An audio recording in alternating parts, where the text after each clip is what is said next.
Coucou, c'est Irène à Bidib, je vous retrouve dans mon jardin. Nous sommes le 19 août, ça fait très longtemps que j'ai pas fait de petites vidéos, mais j'ai quand même bien avancé dans le jardin. Et aujourd'hui, je suis venue faire quelques semis pour le potager d'hiver. Et du coup, je me suis dit, j'allais vous amener avec moi. Je tourne la caméra et je vous montre ce que j'ai fait. Alors ce petit parterre qui est ici, c'est un parterre que j'ai nettoyé très tardivement. J'y avais accumulé plein de déchets pendant tout le printemps. Et puis le mois dernier, je suis donc venue évacuer, travailler un petit peu la terre. Et je l'avais laissé un peu à nu parce que je ne savais pas trop quoi mettre. Nous sommes sous le prunier et finalement j'avais fait des boutures de tomates. Et du coup, je me suis dit que j'allais les mettre là. Elles sont encore petites et je ne suis pas sûre que nous aurions des tomates avant la fin de la saison. Mais voilà, c'est des boutures, ça m'a coûté rien, juste le temps de les repiquer. Et du coup, ici, je suis venue faire un sillon. Donc j'ai repassé un petit coup de griffe. J'ai fait un sillon avec ma binette et j'y ai planté des graines d'épinards. Alors je ne saurais plus vous dire la variété puisque c'était des graines que j'ai depuis longtemps, donc j'espère que ça va germer quand même. Donc là voilà, j'ai fait toute une ligne d'épinards. J'hésitais entre faire à la volée et faire en ligne, et finalement je me suis dit que je faisais la ligne pour pouvoir pailler le reste du parterre parce que les chats adorent venir gratter dans mes parterres de potager dès que je nettoie une zone. Donc je me suis dit que ça serait peut-être plus sûr comme ça. Ils vont peut-être moins s'intéresser au paillage. Et ici, entre les deux pieds de tomates, j'en ai profité pour planter une graine de blette. Alors, j'avais noté dans mes petites notes de faire les blettes jusqu'en juillet. Là, on est mi-août, c'est peut-être un petit peu tard, mais bon, je pense que ça peut quand même fonctionner. Et comme j'ai eu très peu de blettes de celles que j'avais semées au printemps, ça serait bien d'en avoir des tardives. Juste derrière ici, il y a un petit poirier et j'avais nettoyé toute cette zone. J'y avais mis des hémérocalles, mais elles n'ont pas du tout repris et j'avais paillé avec le broyat du jardin. Donc du broyat que j'ai fait ce printemps, j'ai laissé un mois dans le composteur pour qu'il commence à se décomposer un peu. Et après, je l'ai répandu directement. Ici, vous voyez, c'est un rosier, c'est une bouture d'un rosier que j'ai récupéré quelque part, je ne saurais plus vous dire où, qui était en pot depuis assez longtemps, et donc je l'ai placé ici à côté de l'arbre fruitier.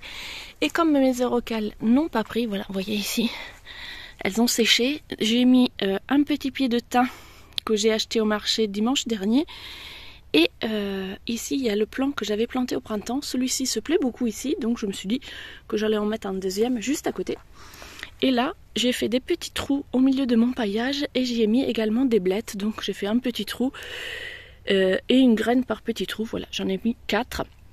Ce que j'ai fait, comme la terre du jardin n'est pas particulièrement bonne pour l'instant, voilà, je commence à amender, mais c'est la première année. Avant, c'était une pelouse. Donc ce que j'ai fait, c'est j'ai fait des petits trous et j'ai rempli avec une poignée de terreau du commerce. Un terreau... je ne sais plus quelle marque c'était, mais en tout cas c'est un terreau spécial potager avec un petit peu d'or brun dedans. Donc voilà, c'est ce que j'ai fait ici et c'est ce que j'ai fait pour les épinards là-bas. Ici dans ce parterre, j'avais mis au printemps des oignons, mais vous voyez, ça n'a rien donné, ils sont restés tout petits. Donc là j'ai tout nettoyé, c'était bien sec, j'ai fait des petites lignes, toujours avec le même système, un petit sillon que j'ai rempli avec du terreau. Et un petit peu de paillage sur les côtés, et c'est du coup des radis rouges, des radis ronds que j'ai mis ici. Ça fait un petit mètre carré et j'en mettrai sans doute ailleurs, mais pour aujourd'hui je pense que ça suffira de ces mis en pleine terre. Il y a encore, voilà, le potager est encore énormément pris par les tomates et les cultures d'été.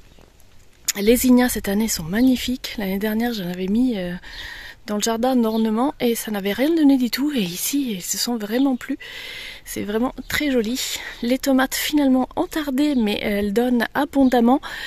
Il y a des variétés d'ailleurs que je découvre. Celle-ci, je m'approche. J'avais mis des étiquettes pour bien faire, sauf que avec la pluie elles se sont effacées et du coup je ne me souviens plus de la variété, mais elles sont délicieuses, ces tomates jaune-vert. Elles sont vraiment très sucrées. Et celles-ci, c'est les Don Juan qui sont des graines que j'avais récupérées grâce à... je me souviens plus, mais en tout cas voilà, c'était un échange de graines. Et ce sont des tomates avec une chair très dense, donc pour faire par exemple des tranches dans un burger ou des choses comme ça, c'est parfait. Elle a très peu de graines et beaucoup de chair. Dans une de mes précédentes vidéos, je vous disais j'avais cette plante qui était sortie assez tardivement dans le printemps et je ne savais pas trop ce que c'était. Donc là, les fleurs, ça y est, elles sont ouvertes. Certains m'avaient laissé des commentaires en me disant c'était peut-être des topinambours. C'est vrai que les feuilles ressemblent beaucoup et les fleurs également, sauf j'en ai déterré et voici les racines. Donc c'est peut-être la même famille, mais c'est ni les topinambours, ni leurs cousins dont on mange également les racines. Donc si vous savez ce que c'est comme plante, n'hésitez pas à me le laisser en commentaire. Cette année, j'ai tout laissé pousser sauf ce qui était dans le chemin. Mais ici, vous voyez, ça pousse vraiment assez haut. Et derrière, là, j'ai un rosier. Ici, vous voyez les feuilles d'un rosier. Et surtout, ici, il y a un bambou. Je ne sais plus comment ça s'appelle, le bambou sacré. Donc je ne sais pas si c'est bien de laisser pousser. Étant donné que c'est une plante annuelle, je me dis en même temps à cette saison, comme ça garde les racines au frais. Et après dans l'hiver, ça disparaît complètement et c'était vraiment très propre en dessous. Donc je me dis c'est peut-être une alternative qui est sympa. Ou alors il faut que je dégage les rosiers, je ne sais pas. Donnez-moi votre avis. Encore des zinnias, j'en ai de toutes les couleurs, de toutes les formes, c'est assez joli. Ici des graines d'hypomée, ce sont des graines issues d'un échange aussi que j'avais fait avec Mandarine. Et donc ce sont les descendants de ces graines qui ont fleuri ici cette année. Là j'avais mis un plant de chou et il ne s'est pas du tout plu ici, je pense qu'ici il va falloir que j'amende. Il y a aussi un plant de tomates qui a un peu cramé au soleil mais qui quand même donne des fruits. Elles ne sont pas du tout mûrs encore, mais j'espère qu'ils arriveront à maturité d'ici la fin du mois.